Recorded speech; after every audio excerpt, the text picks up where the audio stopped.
사랑하는 성도님들 안녕하십니까? 저는 신천지 예수교회 강사 박정표입니다. 사람이 말씀 밖에 서 있게 되면 세상이 눈에 들어오죠.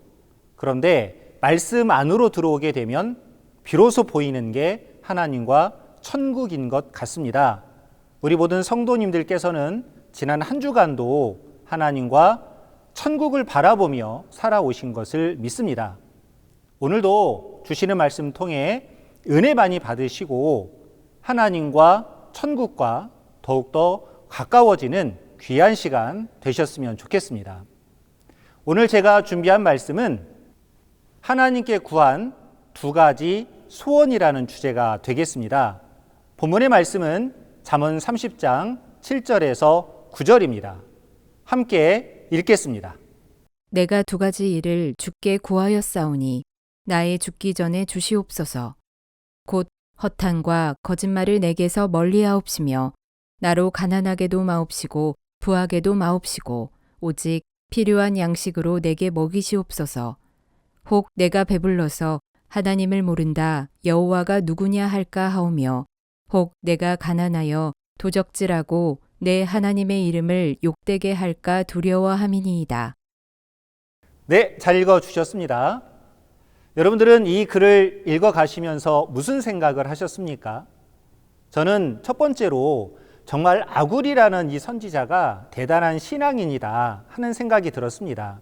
그리고 두 번째로 든 생각은 나라면 과연 하나님께 무엇을 구했을까 이런 생각이 들게 된 것이죠. 저에게 던졌던 질문을 이제 우리 성도님들께도 던져보고 싶습니다. 우리 성도님들께서 만약 하나님께서 오늘 밤에 찾아오셔서 여러분들에게 소원을 물으신다라면 여러분들께서는 어떤 것을 하나님께 구하시겠습니까? 여기 나와 있는 것처럼 몸이 아프신 분이 있다라면 건강을 구하실 분도 있을 것 같고요. 또 형편이 어려우신 분들은 재물을 구하는 분들도 있을 것 같습니다. 또 사업하시는 분들은 직장 문제가 해결이 돼야 되겠죠. 또 자녀들은 학업이 잘 돼야 되겠고 또 좋은 곳에 취직도 해야 되겠고요. 조금 더 어떤 삶의 폭이 넓으신 분들 같은 경우에는 이 나라를 걱정하는 분들도 있죠. 그리고 이 지구촌을 걱정하는 분들도 더러 계시리라 생각을 합니다. 아마 100명이면 100가지의 소원들이 등장하지 않을까 그렇게 생각을 해보게 되는데요. 오늘은 우리는 신앙인들이니만큼 신앙인답게 이 아굴 선지자가 하나님께 구한 이 두 가지 내용을 가지고 오늘 이 시간 여러분들과 함께 말씀을 상고해 보고자 합니다. 두 가지 소원이라 했기 때문에 좀 나누어서 여러분들에게 구체적으로 설명을 드려볼 텐데요. 아굴이 구한 첫 번째 소원입니다. 아굴이 구한 첫 번째 소원 기억나십니까? 잠언 30장 8절 말씀에 두 가지 소원이 다 들어 있었죠. 그중 첫 번째는 무엇이었느냐? 기록된 말씀을 가서 보시면 허탄과 거짓말을 내게서 멀리 하옵시며 이것을 첫 번째로 구했습니다. 무엇을 구했습니까? 허탄과 거짓말을 내게서 멀리 하게 해 주옵소서 이렇게 구했습니다. 자, 그러면 먼저 눈에 들어온 단어가 바로 허탄이라는 단어죠.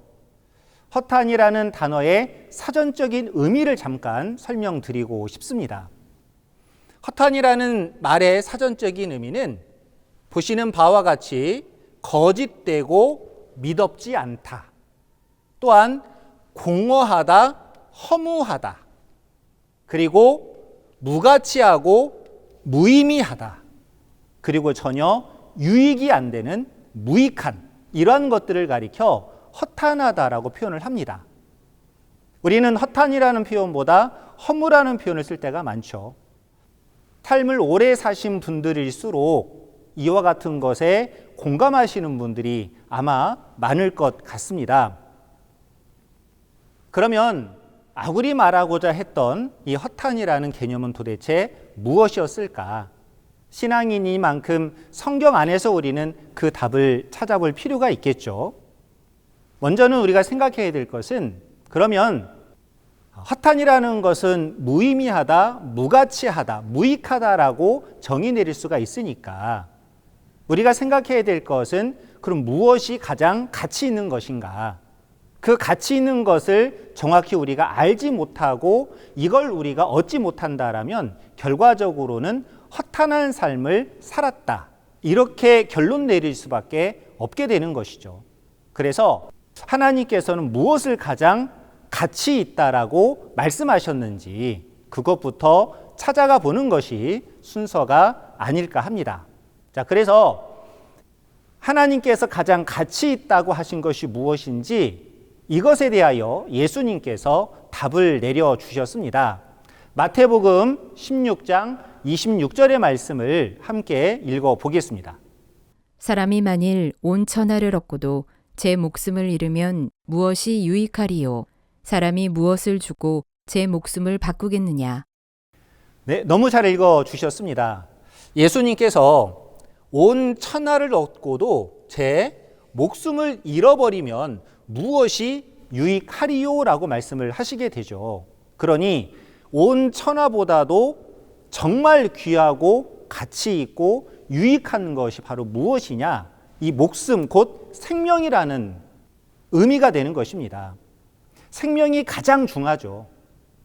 많은 것을 노력하고 또 힘을 써서 쟁취했다 할지라도, 또 많은 소유를 내가 가지고 있다 할지라도 목숨을 잃어버리면 결국은 그것은 내 것이 아니지 않습니까?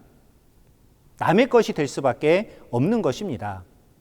하여 예수님께서는 하나의 생명이라는 것은 절대로 소유의 넉넉함에 있지 않으니만큼 탐심을 물리치라, 이렇게 말씀을 하시고, 그리고 탐심을 가지고 소유를 늘리기보다는 하나님께 대하여 부유한 자가 되어야지만이 하나의 생명을 얻을 수 있다라고 정확하게 말씀을 해주고 계십니다. 자, 그 내용에 대해서 마찬가지로 읽어보도록 하겠습니다. 누가복음 12장 13절에서 21절의 말씀인데요. 이것은 좀 길지만 함께 읽어보도록 하겠습니다. 무리 중에 한 사람이 이르되 선생님, 내 형을 명하여 유업을 나와 나누게 하소서 하니, 이르시되 이 사람아, 누가 나를 너희의 재판장이나 물건 나누는 자로 세웠느냐 하시고, 저희에게 이르시되 삼가 모든 탐심을 물리치라. 사람의 생명이 그 소유에 넉넉한 데 있지 아니하리라 하시고, 또 비유로 저희에게 일러 가라사대 한 부자가 그 밭에 소출이 풍성하매 심중에 생각하여 가로되 내가 곡식 쌓아둘 곳이 없으니 어찌할꼬 하고, 또 가로되 내가 이렇게 하리라. 내 곡간을 헐고 더 크게 짓고 내 모든 곡식과 물건을 거기 쌓아두리라. 또 내가 내 영혼에게 이르되 영혼아, 여러 해 쓸 물건을 많이 쌓아두었으니 평안히 쉬고 먹고 마시고 즐거워하자 하리라 하되, 하나님은 이르시되 어리석은 자여, 오늘 밤에 내 영혼을 도로 찾으리니 그러면 내 예비한 것이 네 것이 되겠느냐 하셨으니, 자기를 위하여 재물을 쌓아두고 하나님께 대하여 부요치 못한 자가 이와 같으니라. 네, 너무 잘 읽어주셨습니다. 저는 15절부터 좀 말씀을 드리도록 하겠습니다. 예수님께서 모든 탐심을 물리치라 하시면서 사람의 생명이 그 소유에 넉넉한 데 있지 아니하다라고 말씀을 하시죠. 그러면서 하나의 예를 들어 말씀을 하십니다. 여기 한 부자가 있습니다. 근데 굉장히 부지런하고 농사를 잘 짓는 부자인 것 같아요. 하나님께도 은혜를 입은 것 같고요. 본바 밭이 있는데 그 밭에 소출이 굉장히 풍성했다는 겁니다. 그러다 보니 우리 신앙인들은 어떻게 생각을 해야 되느냐? 하나님이 너무나 큰 은혜를 베풀어 주셨구나. 그러니 더욱더 하나님의 뜻대로 살아야 되겠다. 너무나 세상 일에 푹 빠져 살지 않아야 되겠다. 스스로 조심하며 자신의 신앙을 하나님께로 향하기 위해서 그런 마음과 노력들을 더 해나가는 것이 어찌 보면 정상적이고 바람직한 모습이죠. 그렇지만 이 부자는 탐심, 곧 욕심이 더 생겼던 모양입니다. 그러니 심중에 생각하기를 내가 곡식을 쌓아둘 곳이 없으니 어찌할까 하면서 생각한 결과가 무엇이냐? 내 곡간을 헐고 더 크게 짓고 내 모든 곡식과 물건을 거기 쌓아두리라, 이런 생각을 가지게 된 것이죠. 자, 이 말을 하신 예수님께서 이어서 어떤 말씀을 하시느냐? 어리석다라고 말씀을 하십니다. 참으로 어리석은 자여, 오늘 밤에 내 영혼을 하나님께서도록 찾으시면 네가 소유하고 있는 모든 것들이, 네 미래를 위해서 준비했다고 하는 모든 것들이 과연 누구의 것이 되겠느냐? 그러시면서 자기를 위하여 재물을 쌓아두고 하나님께 대하여 부요치 못한 자가 이와 같으리라 하십니다. 너무나 공감이 되지 않습니까? 하나님께 대하여 부요치 못한 데, 결국 자기만을 위하여, 자신만을 위하여 소유를 늘렸던 이런 사람들에 대하여 경고하시고 염려하시는 말씀인 것이죠. 자, 그래서 이 말씀의 결론은 생명이라는 것은 소유의 넉넉함에 있지 아니하고 누구에게 있는 것이냐? 하나님께 있다라는 것을 예수님의 말씀을 통해 우리가 깨달아야 되겠습니다. 자, 그러면 하나님께 대하여 부유하지 못한 자들의 결과가 어찌 되는 것인지 전도서의 말씀에 너무나 잘 설명이 되어져 있습니다. 전도서 1장 2절의 말씀인데요. 전도자가 하는 말이 헛되고 헛되며 헛되고 헛되니 모든 것이 헛되다라고 말씀을 하십니다. 어떻게 살았을 때요? 하나님께 대하여 부요치 못하고 자기를 위하여 자기 소유만을 늘렸던, 그것이 자기 생명을 유지하고 지키는 것인 것처럼 여기고 살았던 그런 사람들의 삶의 결과가 이와 같이 된다는 것입니다. 그래서 전도서 12장 1절 말씀에도 뭐라 말씀을 하시느냐?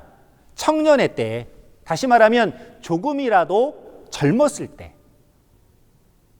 젊었을 때는 활동하기도 편하고 읽고 쓰고 배우고 깨달아가는 것이 어찌 보면 나이를 또 연세를 드신 분들에 비해서 훨씬 더 빠릅니다.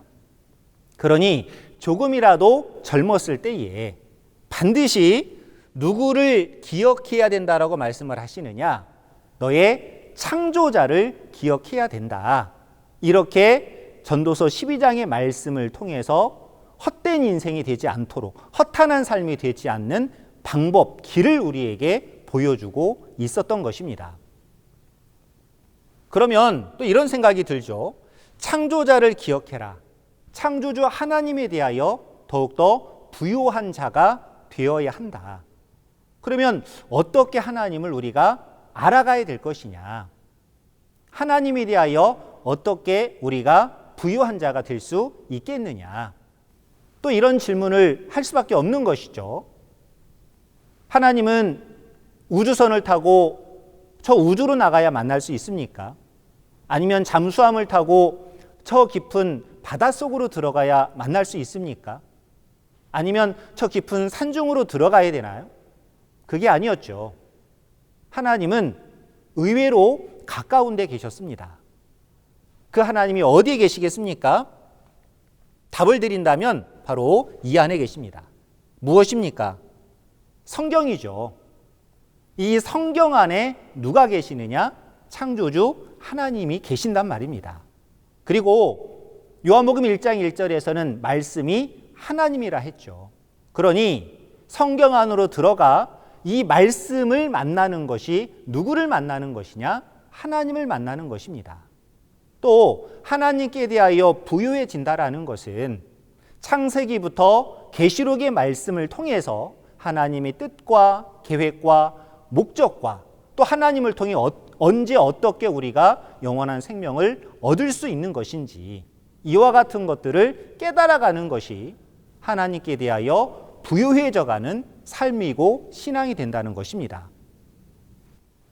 그래서 첫 번째로 허탄을 멀리할 수 있는 방법, 길은 무엇인가? 이와 같이 성경을 통해서 하나님을 알아가는 것이 그 답이고 결론이며 방법과 길이 된다는 것을 꼭 기억해 주셨으면 좋겠습니다.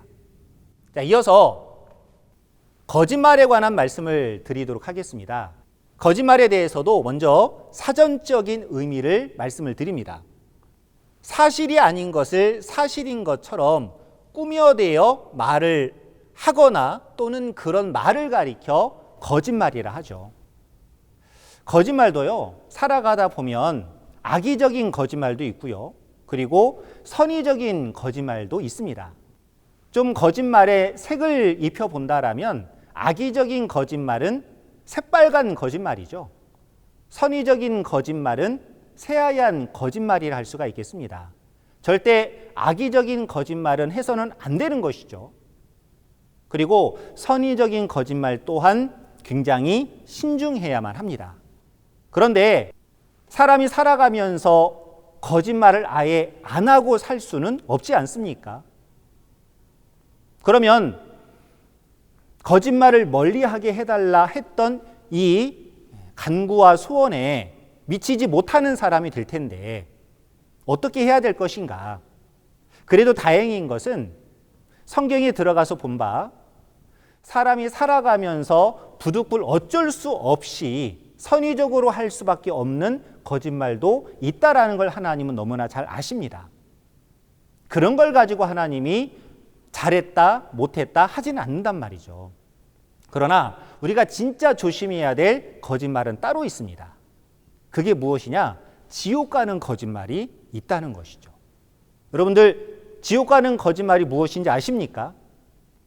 과연 진짜 지옥 가는 거짓말이 있는지 우리 계시록 21장 8절의 말씀을 함께 읽겠습니다.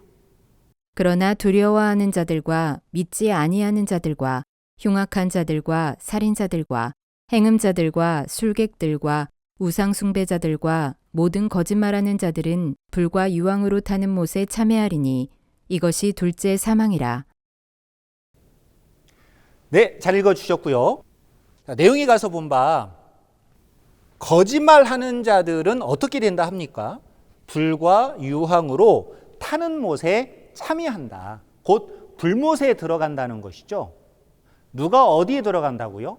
거짓말하는 자들이 불못, 절대 찜질방 아닙니다. 불못에 들어간다 이 말입니다. 그러면 진짜 성경에서 말하고자 하는 거짓말이 무엇인지 정말 제대로 깨달아야 되지 않겠습니까? 그 답 또한 잠언 30장에 있었습니다. 우리 잠언 30장 5절에서 6절의 말씀을 살펴보도록 하겠습니다. 자, 하나님의 말씀은 다 순전하다라고 하시죠. 흠이 없다 이 말입니다. 온전하다는 말씀이죠. 그런데 6절에 가서 보니까 너는 그 순전한 하나님의 말씀에 더하지 말라 하시면서 하나님 반드시 책망하시고 너는 거짓말하는 자가 될까 두렵다라고 말씀을 하시게 되죠. 그러니 성경에서 절대 해서는 안 되는 지옥 가는 거짓말이 무엇인지 답이 나온 것이죠. 결론지어 말씀을 드린다라면 하나님의 말씀에 더하거나 빼는 것 자체가 바로 하나님이 경고하신 거짓말의 정의가 되겠습니다. 우리가 살아가다 보면 여러 가지 말들과 노래들을 듣게 되는데 세상에도 보면은 어떤 말이 있냐면요. 자, 님이라는 글자가 있죠. 여기에 점 하나를 보태면 그때부터는 뭐가 돼버립니까? 남입니까? 넘입니까? 남이 돼버리죠. 말이라는 게 아다르고 어다르다 하듯 말입니다. 그런 것처럼 하나님의 말씀에 자기 생각을 더한다거나 또 뭔가를 빼게 되면 길이 달라져 버리는 것이죠. 하나님의 말씀이 천국 가는 길인데 거기에 또 다른 길이 생겨나 버리는 겁니다. 아니면 가다가 길이 막혀버리는 것이죠. 단절이 돼버리는 거예요. 그러니 얼마나 거짓말이 위험합니까? 거짓말의 위험성에 대해서는 이미 성경 전반을 통해 우리가 여러 사건들을 통해 확인해 볼 수가 있습니다. 저 옛날 아담과 하와를 미혹한 뱀이 있었죠. 자, 그 뱀이 무엇을 가지고 어떻게 하와와 아담을 미혹했느냐? 다른 것이 아니었고 거짓말이었습니다. 하나님께서는 선악나무의 과실을 먹으면 정령 죽는다 했지만 뱀은 거기에 말을 덧붙였죠. 그게 사실 아니고 선악나무의 과실을 먹게 되면 오히려 누구처럼 된다 했습니까? 하나님처럼 된다 했죠. 그 뱀의 거짓말을 아담 하와가 받아들임으로 말미암아 세상에 죄가 들어오고 사망이 사람들에게 엉겨붙은 거 아니겠습니까? 떼어낼래야 떼어내지지를 않았습니다. 그러니 거짓말하는 자는 마귀가 되는 것이죠. 하나님은 진짜 거짓말하는 거 싫어하십니다. 또한 대표적으로 2000년 전 서기관 바리새인들도 거짓말 대장이었죠. 거짓말 선수였습니다. 2000년 전 예수님 오셔서 진리의 말씀을 전하셨습니다. 병자를 고치셨죠. 배가 고픈 사람들에게 떡을 먹이고 고기를 먹여 주신 분입니다. 심지어는 귀신 들려 눈 멀고 벙어리 된 자들도 고쳐주셨죠. 그런 예수님이 행하시는 표적을 보고 이 서기관 바리새인들은 정말 우리가 하지 못하는 일을 해주셔서 너무나 감사하다라고 표현한 것이 아니라 오히려 귀신의 왕 바알세불을 입고 귀신을 쫓아낸 것이다. 이렇게 거짓말을 하게 됩니다. 예수님은 그 말씀을 들으시고 귀신도 자기의 나라를 세우려고 역사하는 존재들인데 같은 편을 쫓아내면 어찌 자기의 나라가 세워지겠느냐, 이렇게 말씀하심으로 서기관 바리새인들의 말이 합당치 않은 말이라는 것을 깨우쳐 주시는 대목도 등장을 하죠. 이런 거짓말하는 자들은 분명 마귀가 맞고 마태복음 23장 33절에서는 이런 거짓말하는 자들은 절대 지옥의 판결을 피할 수 없다라고 못을 박아 말씀해 주신 내용도 등장을 합니다. 그러니만큼 우리 모든 성도님들 절대 거짓말을 해서도 안 되고 거짓말을 따라가서도 안 되겠죠. 또 이런 말씀을 드리면 이건 다 과거사들 아니냐 이렇게 생각하실 수도 있겠습니다. 그러나 우리가 살아가는 이 시대는 새언약 시대죠. 요한계시록 시대라고 표현하는 것이 정확한 표현이 될 것입니다. 예수님께서도 미리 우리가 거짓말하는 신앙에 대해서는 안 된다라고 경고하신 말씀이 있습니다. 계시록 22장 18절 19절의 말씀을 함께 읽어보도록 하겠습니다. 내가 이 책의 예언의 말씀을 듣는 각인에게 증거하노니 만일 누구든지 이것들 외에 더하면 하나님이 이 책에 기록된 재앙들을 그에게 더하실 터이요 만일 누구든지 이 책의 예언의 말씀에서 제하여 버리면 하나님이 이 책에 기록된 생명나무와 및 거룩한 성의 참회함을 제하여 버리시리라. 네, 너무 잘 읽어주셨습니다.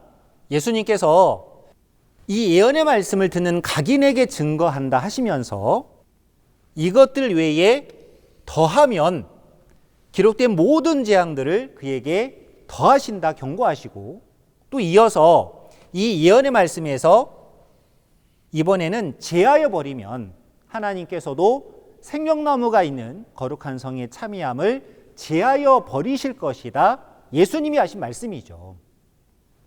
다시 말하면 이 예언의 말씀을 앞에 두고 더하거나 빼는 행위가 있게 되면 절대 신앙의 소망은 이룰 수 없게 된다는 뜻 아니겠습니까?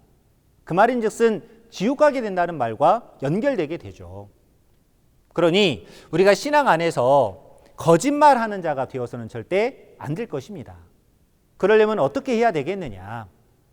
정리한다라면 이 시대 속에서는 계시록을 가감하는 자는 거짓말하는 자가 되고, 이런 신앙인들은 절대 천국에는 못 들어가며 오히려 재앙을 받게 됩니다. 그러니 거짓말하는 자가 되지 않기 위해서는 반드시 이와 같이 하나님의 말씀을 바르게 깨달아가는 것이 중요하다 이 말입니다. 하나님의 말씀을 바르게 깨달아가는 것이 결국 거짓말을 멀리하는 방법이고 길이 된다는 것을 꼭 명심 또 기억해 주시기 바랍니다.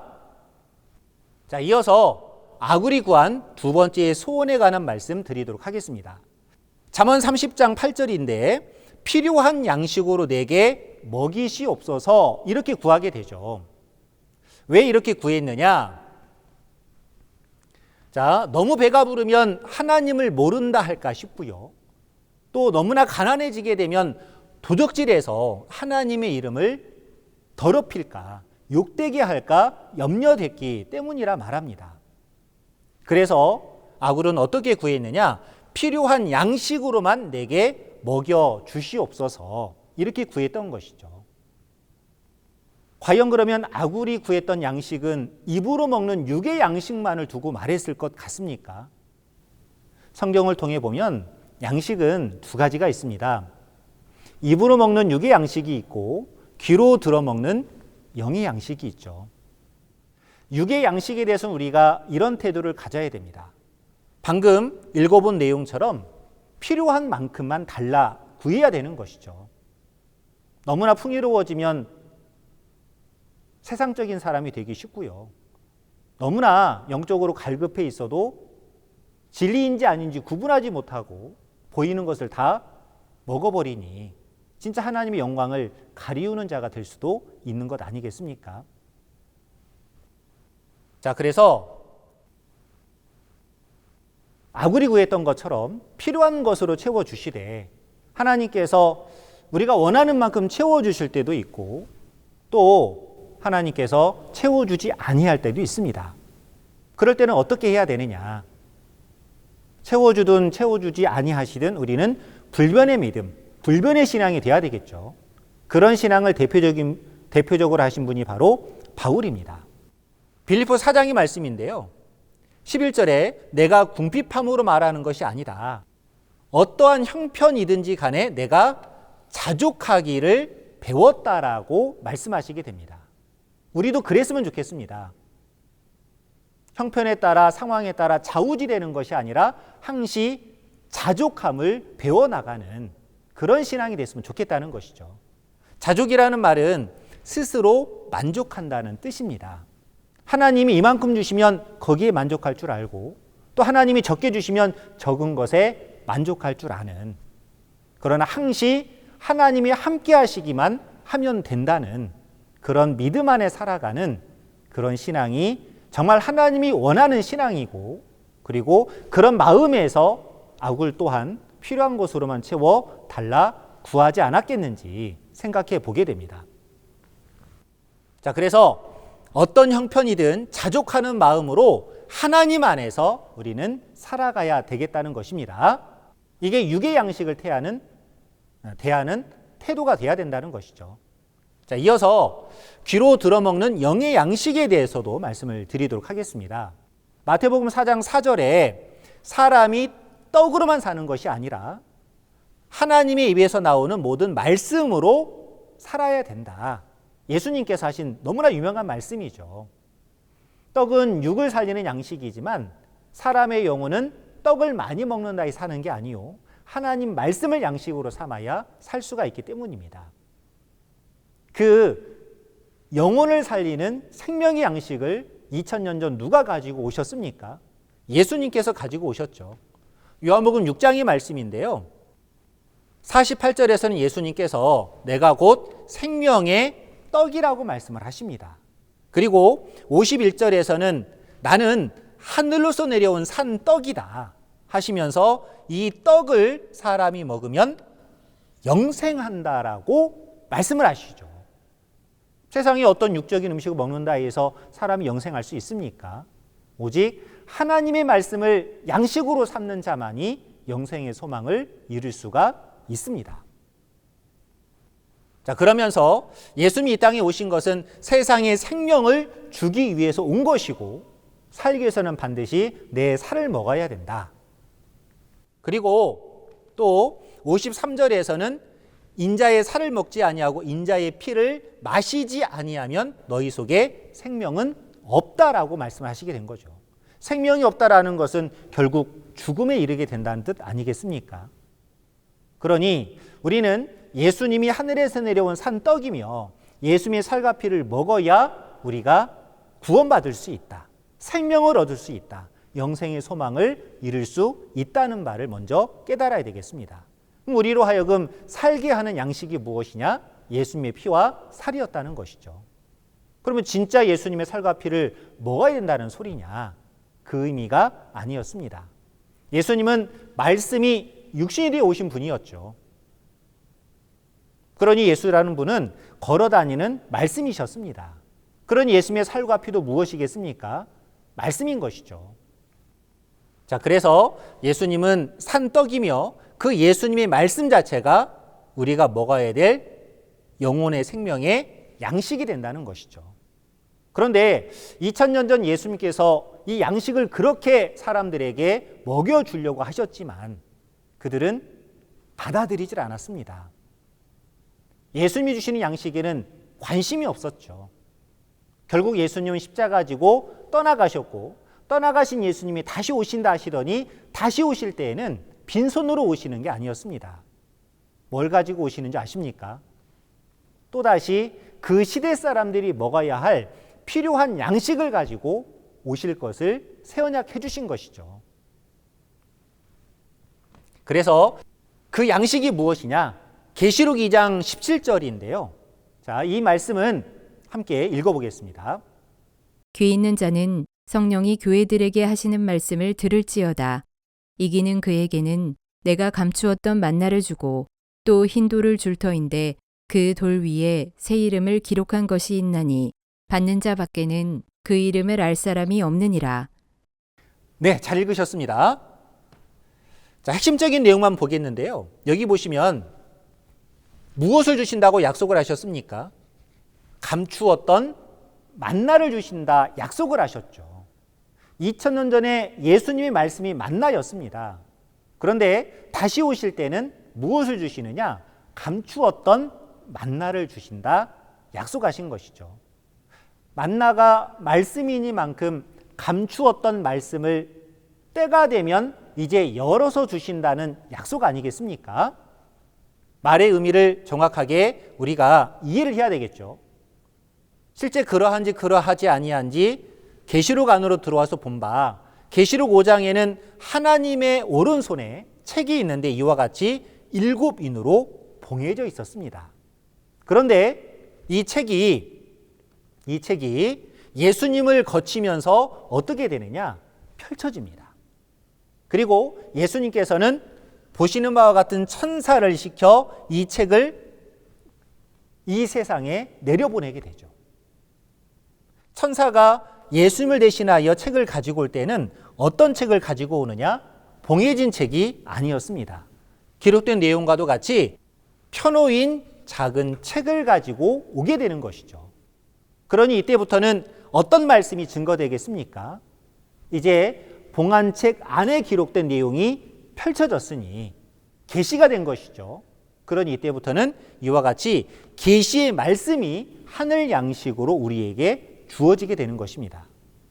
우리가 신앙인으로서 필요한 양식으로 내게 먹여달라고 했던 진짜 이 시대의 신앙인들이 먹어야만 하는 예수님의 피와 살과 같은 양식이 무엇이냐?